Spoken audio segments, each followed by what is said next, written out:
Safety மெஷரை சரியாக பயன்படுத்தாவிட்டால் இந்த ஜாபில் ரிஸ்க் உள்ளது. Hello everyone, welcome to our channel coding Tamizhan. இன்றைக்கி நான் பார்க்க போகிற வீடியோ பற்றின்னு பார்த்தீங்கன்னா ரேடியாலஜிஸ்ட் ஜாப் பற்றி தான். ஸோ ரேடியாலஜிஸ்ட் ஜாப்னாவே நம்ம நிறைய படத்தில் பார்த்துருப்போம்.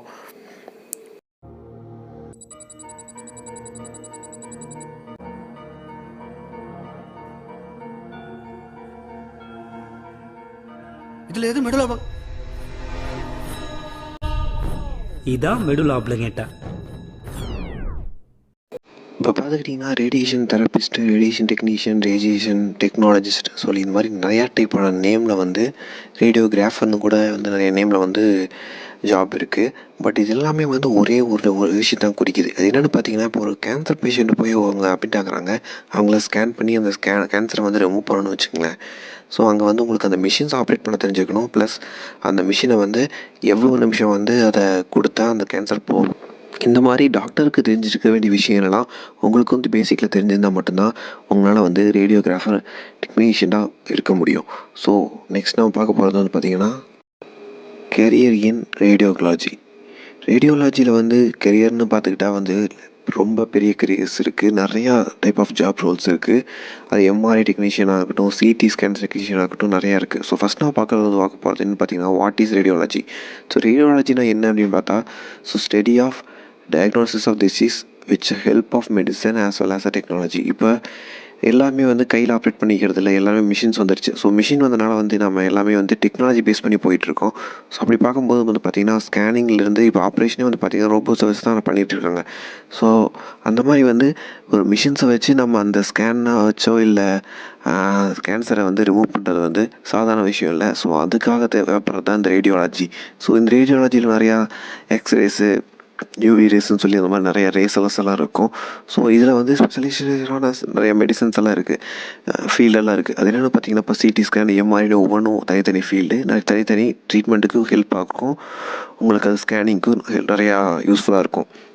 நெக்ஸ்ட் வந்து பார்த்திங்கன்னா, list of cardiology course in India. So இந்தியாவில் இந்த கார்டியாலஜி, அதாவது ரேடியோலாஜி கோர்ஸ் அப்படின்னு பார்த்தா என்னென்ன கோர்ஸ் இருக்குதுன்னு பார்த்தீங்கன்னா, so certificate in radiology, certificate in radiology assistant, certificate in radiography diagnologist, and அதுக்கப்புறம் பார்த்திங்கன்னா டிப்ளமோ கோர்ஸ் கூட இருக்குது. இதில் சர்டிஃபிகேட் இன் ரேடியோலஜி அசிஸ்டண்ட் எது படிக்கணுனாலும் நீங்கள் வந்து 12th படிச்சிருக்க மட்டும் இல்லாமல் நீங்கள் வந்து சயின்ஸ் குரூப் எடுத்துருக்கணும். இது வந்து 6 month கோர்ஸ் பார்த்தீங்கன்னா. அதே மாதிரி பார்த்திங்கன்னா இங்கே டிகிரியும் இருக்குது, BSc radiography and BSc medical radio therapy டெக்னாலஜின்னு சொல்லி. ஸோ இதெல்லாம் ரொம்ப ரேர் கோர்ஸ். எல்லாம் பெரிய பெரிய காலேஜஸ் நீங்கள் படித்தா மட்டும்தான் உங்களால் வந்து நிறைய ஸ்கோப் இருக்கும். ஸோ இது வந்து 3 years course, UG degree. So பார்த்துக்குங்க.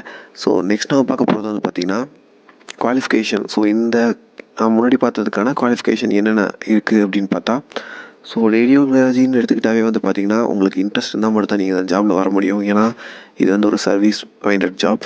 ஸோ இதில் வந்து பார்த்திங்கன்னா ஃபஸ்ட்டு சர்டிஃபிகேட் ரேடியாலஜி கோர்ஸ் வந்து பார்த்திங்கன்னா, எனக்கு வந்து 12th பயாலஜி குரூப் நீங்கள் எடுத்திருந்தீங்கன்னா நீங்கள் ஈஸியாக அந்த டிப்ளமோ கோர்ஸோ இல்லை இந்த சர்டிஃபிகேட்டோ ஜாயின் பண்ணிக்க முடியும். நீங்கள் யூஜியில் சேரணும் சொல்லி வந்து +2 வந்து 50% ஆஃப் மார்க் வந்து உங்களுக்கு தேவைப்படும். அப்போனா மட்டும்தான் நீங்கள் உங்களால் வர முடியும். அதான் வந்து எனக்கு வந்து இந்த கோர்ஸ் படிக்கணும்னு ஆசை இருந்தது தான். நீங்கள் என்ட்ரன்ஸ் எக்ஸாம் எழுதி, இல்லை ஸ்டேட் லெவல் என்ட்ரன்ஸ் எக்ஸாம் இல்லை யூனிவர்சிட்டி லெவல் என்ட்ரன்ஸ் எக்ஸாம் எழுதி நீங்கள் அட்மிஷனில் போய் பாஸ் ஆகி உள்ளே போய்க்கலாம்.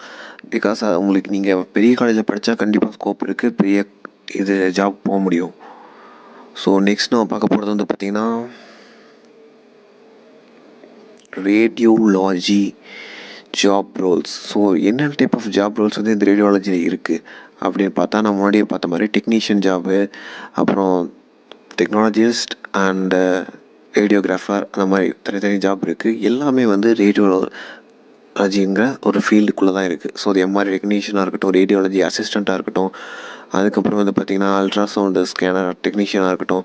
ஸோ எல்லாருமே வந்து பார்த்திங்கன்னா அந்த நோயை குணப்படுத்துறதுக்காக அந்த மிஷின்ஸ் ஆப்ரேட் பண்ணுறவங்களா இருக்கட்டும், அந்த மிஷின்ஸை வந்து ஒரு டாக்டர் மாதிரி இருந்து உங்களுக்கு அதை ஆப்ரேட் பண்ணி தரதாக இருக்கட்டும், அவங்க பண்ணி தருவாங்க. ஸோ இதெல்லாமே ஜாப் ரோல்ஸ். நீங்கள் சர்ச் பண்ணுறதா இருந்தால் கூகுளில் இந்த மாதிரி ஜாப் ரோல்ஸ் சர்ச் பண்ணி நீங்கள் ஜாப்க்கு எடுத்துக்கலாம். ஸோ ஒரு இன்ட்ரெஸ்டிங் ஃபேக்ட் என்ன பார்த்தீங்கன்னா, எம்ஆர்ஐ டெக்னீஷியன் ஜாப் மட்டும் பார்த்திங்கன்னா 30,300 ஜாப்ஸ் வந்து 2026 க்ரியேட் ஆக போகுதுன்னு சொல்லியிருக்காங்க ஒரு ரிப்போர்ட்டில். ஸோ நெக்ஸ்ட் நம்ம பார்க்குறது வந்து பார்த்திங்கன்னா வேர் த ரேடியாலஜிஸ்ட் ஒர்க். ஸோ எங்கே ஒர்க் பண்ணுவாங்க? ஸோ ரேடியாலஜிஸ்ட் எங்கே ஒர்க் பண்ணுவாங்க? அவங்க ஹாஸ்பிட்டலில் ஒர்க் பண்ணுவாங்க. வேறு எங்கே ஒர்க் பண்ணுவாங்க நீங்கள் நினைப்பீங்க. அந்த ஹாஸ்பிட்டல்ஸே வந்து பார்த்திங்கன்னா பெரிய பெரிய ஹாஸ்பிட்டல்ஸ் வந்து மல்டி ஸ்பெஷாலிட்டி ஹாஸ்பிட்டலில் இருக்கிறது மட்டும் இல்லை, சின்ன சின்ன ஹாஸ்பிட்டல்ஸ்லேயும் வந்து அவங்க ஒர்க் பண்ணுவாங்க. இல்லை டயக்னாலஜிஸ்ட் சென்டர்லேயும் ஒர்க் பண்ணுவாங்க. அதுக்கப்புறம் பார்த்திங்கன்னா அது வந்து கவர்மெண்ட் ப்ரைவேட் ஹாஸ்பிட்டல் எதானா இருக்கட்டும், நர்சிங் ஹோமாக இருக்கட்டும், இந்த மாதிரி வந்து நிறைய இடத்துல வந்து ரேடியாலஜிஸ்ட் வந்து ஒர்க் பண்ணுவாங்க. ஸோ நெக்ஸ்ட் வந்து பார்த்திங்கன்னா மெடிக்கல் இமேஜிங் ஜாப்ஸ், அதாவது ஸ்கேன் பண்ணி டயக்னாசிஸ் பண்ண இந்த ஃபீல்டில் வந்து ஹை கரியர் ஜாப் சேலரின்னு பார்த்துக்கிட்டிங்கன்னா ரேடியோலாஜிஸ்ட் தெரபிஸ்ட் அப்படிங்கிறதுக்கு வந்து பார்த்திங்கன்னா இது வந்து வேர்ல்டு லெவலில் சொல்லி போட்டிருக்காங்க. $85,000 வந்து சம்பாதிக்கிறாங்க. அதுக்கப்புறம் பார்த்திங்கன்னா நியூக்ளியர் மெடிக்கல் டெக்னாலஜிஸ்ட், இது வந்து பார்த்திங்கன்னா நம்ம பிரெயின் சம்மந்தப்பட்டது. ஸோ அதுக்கு வந்து பார்த்திங்கன்னா $77,000 வந்து சம்பாதிக்கிறாங்க. டயக்னாசிஸ் மெடிக்கல் ஸ்டெனோகிராஃபர், அது வந்து பார்த்திங்கன்னா நம்ம ப்ரெக்னென்ட் லேடிஸ் எல்லாம் ஸ்கேன் பண்ணுவாங்கள்ல, ஸோ அதுக்கு வந்து பார்த்திங்கன்னா 70,000 வந்து 74,000 வந்து டாலர் சம்பாதிக்கிறாங்க. நெக்ஸ்ட் வந்து பார்த்திங்கன்னா எம்ஆர்ஐ ரேடியாலஜிஸ்ட். ஸோ எம்ஆர்ஐ வந்து நம்மளுக்கு தெரியும், சிடி ஸ்கேன், எம்ஆர்ஐ ஸ்கேன்லாம் பண்ணுவோம். நம்ம ஹார்ட்டுக்கு கொரோனா கூட எம்ஆர்ஐ ஸ்கேன் தான் பண்ணியிருக்காங்க. ஸோ அது வந்து பார்த்திங்கன்னா $62,000 சம்பாதிக்கிறாங்க. அது வந்து ஜாப் க்ரோத் பார்த்திங்கன்னா இப்போ உங்களுக்கு வந்து தெரியும். ஸோ நம்ம ப்ரெக்னென்ட்டை வந்து ஸ்கேன் பண்ணுறது பார்த்திங்கன்னா 19% வந்து கன்ஃபார்மாக உங்களுக்கு அந்த ஜாப் க்ரோத் இருக்கும். ஏன்னா கண்டிப்பாக எல்லோரும் மோஸ்ட்லி வந்து ப்ரெக்னென்ட் ஆக சான்ஸ் இருக்குது. ஆனால் வந்து ஒரு நோய் வந்தால் மட்டும்தான் எம்ஆர்ஐ ஸ்கேன் அந்த மாதிரி பெரிய பெரிய ஸ்கேன்லாம் போவாங்க. ஸோ அது அந்த ஜாப் வந்து க்ரோ ஆகும், பட் அந்தளவுக்கு வந்து கன்ஃபார்மாக க்ரோ ஆகுமான்னு சொல்ல முடியாது. அப்பப்போ க்ரோ ஆகிட்டு மட்டும் இருக்கும். நெக்ஸ்ட் வந்து பார்த்திங்கன்னா கார்டியோவெஸ்குலர். ஸோ கார்டியோவெஸ்குலர் டெக்னாலஜிஸ்ட் வந்து பார்த்திங்கன்னா $57,000. ஸோ இதுதான் ரொம்ப கம்மியானது. பட் இருந்தாலும் பார்த்திங்கன்னா கார்டியோவெஸ்குலர் வந்து நிறைய பேர் கேள்விப்பட்டிருப்பீங்க. ஸோ இந்த ஜாப் வந்து பார்த்திங்கன்னா ரொம்ப கம்மி, பட் சேலரி டாப் 5ல் இருக்குது. ஸோ நெக்ஸ்ட் வந்து பார்த்திங்கன்னா சேலரி டிஸ்ட்ரிபியூஷன். ஸோ ரேடியாலஜிஸ்ட்டில் வந்து எம்ப்ளாயிஸ், அதாவது ஸ்டார்டிங் சேலரியிலேருந்து நம்ம இந்தியா வச்சு பார்க்கும்போது பார்த்திங்கன்னா 25% ஆஃப் த எம்ப்ளாயிஸ் வந்து பார்த்திங்கன்னா 58,000 கம்மியாக தான் சேலரி வாங்கிட்டு இருக்காங்க ரேடியாலஜிஸ்ட் ஒர்க் பண்ணுறவங்க. அதுக்கப்புறம் வந்து பார்த்திங்கன்னா 50% ஆஃப் எம்ப்ளாயி வந்து $87,000 வந்து வாங்குறாங்க. 50% பீப்புள்ஸ் அவங்க நிறைய எக்ஸ்பீரியன்ஸ் இருக்கும் போல், ஒரு 2 or 3 years இருக்கும். அதுக்கு மேலே ஒர்க் பண்ணுறவங்க பார்த்திங்கன்னா 75% ஆஃப் எம்ப்ளாயி வந்து பார்த்திங்கன்னா 1 lakhக்கு மேலே சேலரி வாங்குறாங்க. அதே வந்து நீங்கள் வந்து கன்ஃபார்மாக உங்களுக்கு 10 years மேலே எக்ஸ்பீரியன்ஸ் இருந்தால் அவங்களாம் வந்து 1.35 lakh வந்து சம்பாதிக்க முடியும். நெக்ஸ்ட்டு வந்து பார்த்திங்கன்னா கம்பேரிஷன். ஸோ நம்ம அப்படியே சொன்ன மாதிரி எக்ஸ்பீரியன்ஸை வச்சு கம்பேரிஷன் பண்ணுறாங்க. ஸோ ஸ்டார்டிங் சேலரி வந்து பார்த்திங்கன்னா 2 years கம்மியாக இருக்கும்போது 52,000 இருக்கும். அதுக்கப்புறம் வந்து பார்த்திங்கன்னா 2 to 5 years வரும்போது பார்த்திங்கன்னா 69,000 ஆயிரும். அதுக்கப்புறம் 5 to 10 years வரும்போது 92,000 ஆயிரும். அதுக்கப்புறம் 10 to 15 years வரும்போது பார்த்திங்கன்னா 1 lakhக்கு மேலே போயிடும்.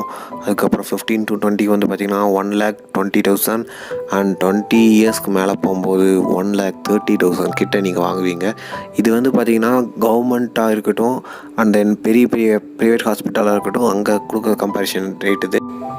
நீங்கள் ஏதோ ஒரு சின்ன ஹாஸ்பிட்டல்லையோ இல்லை சின்ன மெடிக்கல் சென்டர்லையோ ஒர்க் பண்ணிவிட்டு எனக்கு இந்த சம்பளம் வரலன்னு தப்பாக நினச்சிக்காதீங்க.